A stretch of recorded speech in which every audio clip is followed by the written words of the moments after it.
বাটিতে আগে থেকে শ্যাম্পু একটু ছিল হয়েছে।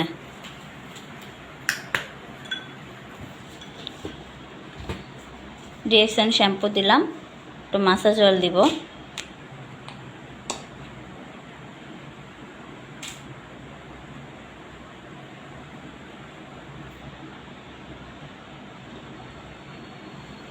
তারপর একটু টুথপেস্ট দিব,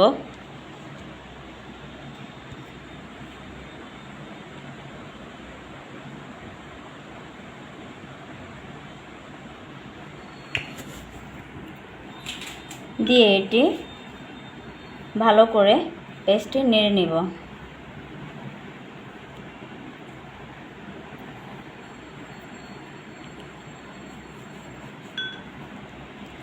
নেড়ে নেওয়ার পর এভাবে করে চুলের গোড়ায় বিলি কেটে কেটে দিব এবং এটি দেওয়ার পরে 20 মিনিট রেখে দেব, যার ফলে আমাদের যে চুলের গোড়ায় খুশকি আছে বা স্কিনে যে সমস্যাগুলো আছে বা চুল পড়ার যে সমস্যাগুলো আছে সেগুলো রোধ করতে সহায়ক হয়।